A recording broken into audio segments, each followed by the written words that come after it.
大嫂呢对我们俩是特别的照顾，对我们俩特别好。当时我们离婚的时候也没有告诉大嫂，也没有跟她说。当她知道我们离婚以后呢，就特别想让我们和好，所以就投资了这个店儿，给我们投资10几万呢，让我们开一个餐馆。那你跟他现在有什么问题呢？现在他已经变了，变得脾气特别的不好。就是我们俩呢，就是成天的吵架。尽管这样，我还是想好好的过。所以呢，我想请咱们这个给我解决一下这里边所有的问题。一对曾经的夫妻，男方想复婚，女方的态度不太明确。来，让我们用掌声请出这一对，掌声有请。男嘉宾王先生45岁，来自河北，自由职业；女嘉宾徐女士46岁，来自河北，自由职业。来，有请两位，有请。欢迎两位哈。离婚有多久啊？离婚有2年多了。2年多了。对。现在您想复婚？对。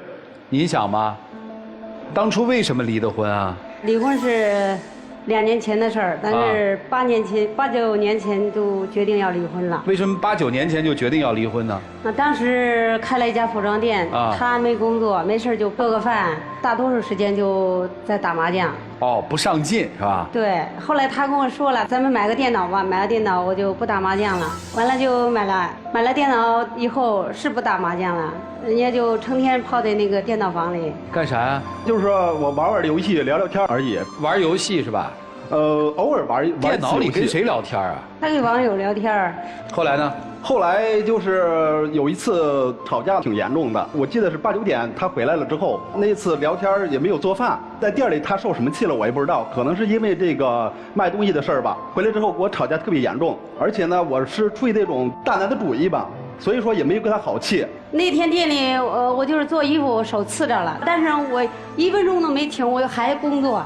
完了晚上回来了，他还没做饭，我特别生气，我就说了他几句，完了他跟我大吵起来，吵完了以后，我做饭的时候又不小心切手了，当时吧，会觉得很无助，对吧？一个女人在外面是奔波的，回到家里面想有一个至少是关心自己的男人，结果也没有，是吧？当时挺严重的，就我邻居大姐给我送医院，她看到了她没管，送医院，她给我接回来，没走到我们这个家的时候，她就说你回娘家还是去哪儿，一点愧疚都没有。我感觉那次我就死定了，一定跟他离婚。当时为什么决定要离婚了？没离，因为我等女儿有个安定的家，有个好的归宿。后来女儿出嫁就离婚了是吗？出嫁是当时没有离婚，后来我就春节她没回来，就是离婚前一个春节。2年前的春节她没回来。对。去哪儿了？这几年一直在外边打工。就手切了之后，她一直在外头打工。当时她没有出去，就是4、5年这段时间，她一直在外边，我们是分开的。后来我女儿生孩子嘛，她回来了。孩子过完满月了，我说没事了，我们就离婚去吧。结果都同意了双方。第一天他晚上他没同意，第2天早上我就谈这个事儿，结果他蹲在厕所就不出来。当时第1天晚上的时候，他跟我说咱们离婚吧。其实当时我们也没有吵架，什么都没有，也没有说像那种就是脸红脖子粗的争的那种，不是那种。就后来怎么着，就是说他跟我离婚吧。当时我只感觉开玩笑的。第2天早晨呢，他说离婚吧，我还是没有感觉是真的。结果每天早晨我去厕所蹲厕所的时候，他说你在厕所蹲着吧，你蹲着逃避也不管用，就是你蹲多长时间，我还是要跟你离婚。当时说那句话的时候，我真的感觉到这是真的了。我就感觉说什么呀，就是说你要跟我离婚，离就离呗。我说实话，我说谁离开谁都一样过。当时我就这么想的，我挺生气的。我特别想知道，就是在他在外地打工的那4、5年期间，你们俩的这个所谓情感交流是靠什么来维系呢？那个基本上没有说过话，就是比如说不是那个经济上面还有，就是他在家边待着，从来没有说过一句话。你什么时候回到家几点？不管晚上几点或者多冷，他从来没有问过一句。你都不关心我，我还有必要？就是这4、5年，其实说白了是钱还交回家，是这意思吧？钱交不交回家呀？在我离婚前交。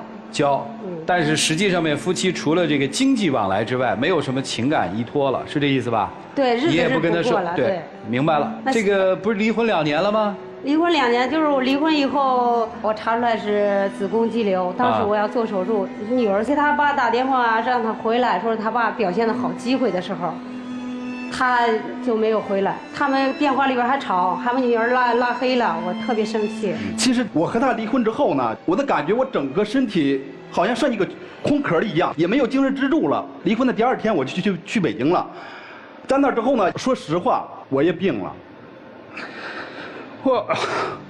我一直在床上躺3个多月。去北京的时候我是140多斤，结果在床上躺的时候我瘦成110来斤了。他做手术，后来我们家闺女给我打电话，我就跟我们家闺女说了，我说什么事儿你跟你妈商量一下，我现在我也回不去，我现在我也病了。其实明说暗说都说了，最后我们家闺女说我一句什么话，我恨你。其实当时他说那句话的时候，真的我哭了3天，我都感觉我说我家孩子怎么这么不理解我了啊！不过现在说实话，也就是今年吧，今年我们把这个事儿又说了一次之后呢，就是我们家闺女挺啥的，我们家闺女说表示理解我，谢谢，表示理解了。她说当时你没有说这么明白。过了10-20年吧，肯定会难受嘛，人之常情。所以动容也好，还是作为一个父亲因为女儿的一句话而伤心也好，我都可以理解。我很好奇的是，都离婚2年了，今儿怎么到这儿来了？谁提出来的复婚？这个想法是怎么有的？为什么要复婚？我在家吧，都是基本上嫂子照顾我。他在外边病啊，我嫂子说他也挺不容易，说我就给你投资个店，你们一起经营个店，慢慢磨合，你们感情会慢慢好的。真是我的嫂子跟我的关系真是像亲妈一样，最体贴我了。嫂子来了是吧？我们把嫂子请出来问点事儿好吗？来，有请嫂子。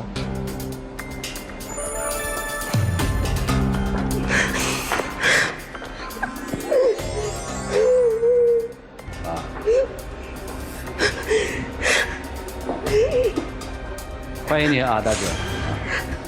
您给他们投资了个店啊？对，哦，干嘛呢？因为我开的这个家都即将要散了，我家没得这个弟妹的家，这些年真是太受苦太受您指的了。这个家要散是指哪个家要散？我这个兄弟，你们是什么？堂兄，亲叔伯的，亲叔伯的亲叔伯家的这个孩子。他大爷家的嫂子，就是我们关系特别好。您这次是真想复婚吗？对，我这次其实我是真想复婚来的。想复婚的原因是什么？说实话，为了我们家孩子和一个好的家庭，给孩子一个好的成长环境。孩子高考呢，我现在儿子在上高中，我想，就是在为儿子再做一点点。其实这么多年，其实我也感受到了。说实话，我的脾气挺大的，而且他受了委屈，这个我也知道。这段时间呢，说实话，我也想改变一下改变我的脾气。自从开了店以后，我这兄弟改变了很多，跟以前是变了一个人似的。怎么说呢？其实就是离婚前2年的时候我在北京，离婚之后2年我还是在北京。就是从去年的时候8月份的时候，我嫂子给我打电话让我回来，回来什么呢？到那个去年的时候，她才知道我们离婚。到那个时候让我回来之后呢，就是她看到我们已经说散了这个家，她想让我重新再组建起来。我这是在家里的时候给他们开了这个店以后，结果经营这个店的时候，2人不管大事小事一说话都吵。我在家里调节不了了，我愿意叫这转家门，给他听听这事，给他开始圆谁。我听明白了，您是好心，希望他们俩好，是吧？对，嫂子跟我讲了。你发现结果这个店开起来，他们俩还是天天吵，是吧？对。我知道啊，咱们传统的善良的这个中国人都希望不离婚嘛。他们俩已经离了，对不对？对。你希望他们破镜重圆，结果发现。其实，在生活里面鸡犬不宁的，天天打，是这意思吗？天天吵，所以你也没办法了，没办法，才来我们这儿，是这意思吧？对。好，行，谢谢您，您请回。好的，接下来就让老师们来分析一下吧。接下来一起进入新阳美容 APP 丘比特问卷。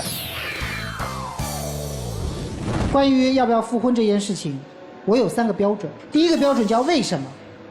当初离婚是为什么？和现在究竟有没有什么变化？第2个叫凭什么？现在复婚的话，能不能过上比一个人过更好的生活？第3个，我想要什么？我的未来究竟是想要怎么样的？是想要变成什么样子？那么我应该选择是离婚还是复婚？这3个条件不只是说给大爷听的，也是说给你听的。为什么要说给你听？我希望你不要那么着急。你再给自己半年、1年的机会，按照我这3个条件想一想你应该做什么，而不是凶。靠凶这件事情没有办法让老婆回到自己身边的，就这样。好，所以这个陆琪老师那3个问题问得特别好。这3个问题里面还有个小问题，你们自己琢磨琢磨。如果嫂子不出面开这个店的话，你们俩现在是各自在干嘛呢？这2年当中有人提过要复婚吗？所以我对他们复婚这件事儿，我持一个特别的观望态度。来，莎娜老师。对，我觉得赵川老师刚才说的这句话非常对，就是我到目前为止都不认为2位有想要复婚的心，你们只是为了不辜负嫂子对你们的一片期望而做出了现在这样以下的一些举动。我知道您在这段婚姻的生活当中受了很多的委屈，能看得出来，否则的话也不会全家人一面倒的去帮您控诉他，连包括他的嫂子都站在你这边。但是你不能拿你受的所有委屈当你的武器和盾牌。前半部分是他的错，但是后半部分是你的错。你永远都是把矛头指向对方，你永远没有反思你自己。你觉得你是全世界最委屈的人，所有的人都帮着你。你错了，真的，我没有这样想过。那你告诉我，在婚姻当中你做错了什么事儿？我感觉我太懦弱了，你知道吧？说实话。你在婚姻当中不是懦弱，最大的问题是，你没有在婚姻出现问题的时候及时止损。对，我就是8年前那会儿都该跟他离婚了。所以您就口是心非了。接下来之后的这一系列的问题，我觉得都无所谓了。所以，我就是一句话，我觉得你们2个人今天来这个节目，其实没有什么太大的目的，就是为了不辜负嫂子一片心。那接下去以后，我觉得就继续这样就可以了，千万不要再复婚了，好吗？我不会复婚的。好，谢谢。好，谢谢莎娜老师。来，于老师。男方说这次复婚是为了孩子，我想问你一句话，单从你个人情感需求，不提孩子，请问离婚以后复还不复其实意义不大，对吗？我真没有想过，只是想过就是偶尔就想一下，这样过真不是事儿，只是有的时候偶尔这么想一下。如果你自己情感不需要，那真的就不需要再打孩子幌子了。那我倒觉得2个人啊，应该正儿八经的好好的反思一下。如果你们2个人都能够反思再成长一下，看看到底未来能不能在一起走，那个时候才是真正的答案。这个时候你们还在天天在争吵，其实嫂子是一片好意，但是却没干什么好事儿，没有让你们能够在非常冷静的状态下，真正离婚的状态下，分得清清楚楚的状态下，来思考我到底需不需要复婚。等2个人想明白了，2个人都成长了，然后再说后边的事儿。OK。好，谢谢于老师。来，涂老师。老王，离婚这和和散散的这些年，你喜欢过别的女人吗？没有，网上也没跟别人聊过天儿。聊天也是同事，别的啥没有一点那意思，一点想法都没有，是吧？对。我问一下徐大姐，是吧？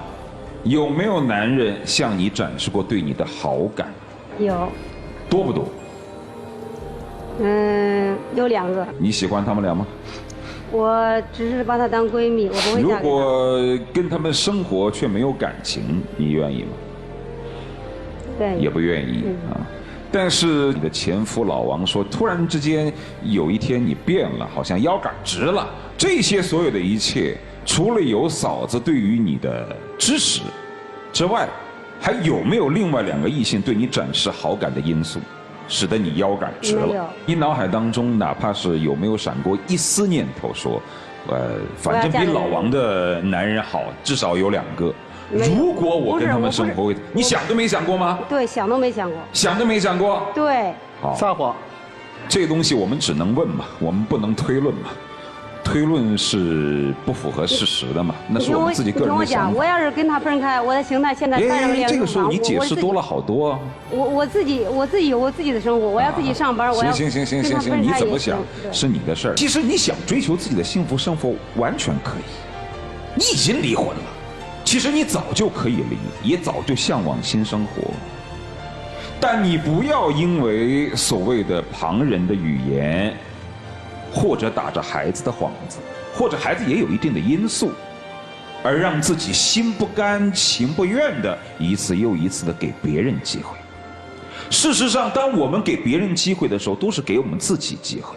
如果两个人要在一起过，如果你压根就看不上这个男人，如果你一直觉得就是一个能够把自己的女儿拉黑的父亲就是永远长不大的，那你就不要去搅和在这一家人里面。就像我们大家所说的，你也没有必要说我一定要隐瞒我可能可以开展新的生活，跟别的男人再结姻缘的这么一个想法，这也没有问题，这是你的权利，做自己，明白吗？你要是蒙骗别人的眼睛，其实也是蒙蔽自己的内心。虽然有些人可能会说不好听的话，其实你也心里很清楚，这个女人到底愿不愿意跟你过日子，还过得下去过不下去。其实这么些年来在北京这么混下去，再回到家乡，其实也没有什么更好的可以开始的对象，孩子也这么大了，一个人的日子也不好受。其实你也索性就做到两头，要么就做一个潇洒的男人，要么就做一个好好的丈夫。但事实上你没有那么坚强啊。你说当你听到离婚之后，你在北京瘦了30-40斤，躺在床上3个多月，你这么伤心，你这么伤心的原因到底是伤心于你愧对于这个女人，还是伤心于自己的下半生无人依靠呢？我想后者占主要的原因。否则的话，如果你那3个月躺在床上，每分钟想的是我如何对不起这个女人，你就不可能今天站在台上还昂着个脖子抬着个头，好像我理直气壮一样。这不像是一个想要承认错误的一个男人应有的状态。所以还是那句话，如果你要是觉得你下半辈子想有所依靠，你就至少对孩子们好一点。如果你想要跟人家好好生活，别一天到晚那么大脾气。这段关系复不复婚，取决权在你那儿，你别老说给机会给机会，听见没有？好吧，就这样。是。好，谢谢涂老师。其实两个人都挺可怜的，就是一个男人得把一个女人伤成什么样，这个女人说你去给我挣钱，我只回来拿钱就行了，我都不问你的温饱冷暖。这个男人得做到多极致，这女人才下这么大的狠心呢？而且还是自己2个孩子的父亲。而对一个男人来说，这心得大成什么样啊，他才能这样常年不回家，自己又说没有情感寄托，又在给这个家里钱，他得是个什么样的男人？你们自己琢磨吧。这日子过得这么稀里糊涂的，过它干嘛呀？所以有的时候，人家说外遇可能并不是婚姻的最大杀手。如2位描述吗？都没有吗？那杀死这个婚姻的到底是什么吗？真的是简单的脾气吗？真的是简单的说什么不负责任吗？真的是简单的说一个女人的这个含辛茹苦、忍辱负重吗？我觉得如果这么简单的话，它就不是生活本身了。所以跟嫂子说一句吧，您真的别掺和了。如果嫂子没拿那个钱让你们做成所谓的生意伙伴也好，还是复婚也好，你们这2年不是也没有交集和交往吗？不也各过着各的日子吗？不也过得挺好的吗？请对自己负责。一起进入那几天喝古方红糖真情60秒。其实刚才各位专家老师也好，就是说佳明老师都跟我们说了这么些，其实分析的很有道理。这20多年以来，说实话，我做的真的很过分。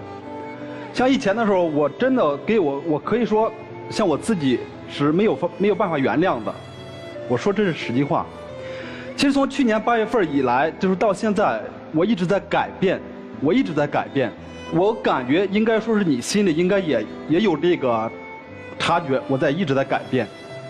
我刚刚还是那句话，我不可能说一下变得特别好，那都是忽悠人的。我只能说慢慢的改变自己。现在我脾气挺大，我知道。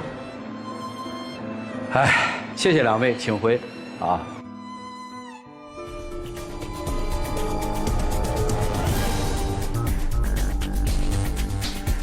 来，请关门，来吧。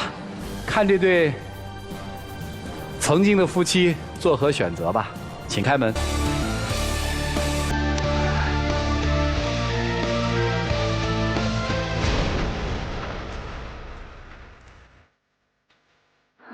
还有话说吗？别的我没有什么好话可说了。既然他决定是这样了，我也没有办法。还是那句话啊，这是此时此地此景，在节目当中的一个心情的反应。如果你心里还真的有他，还真的满怀赤诚的想回去，其实你该做好你自己的事情就好了，而不是那么轻言放弃。谢谢你，庆辉。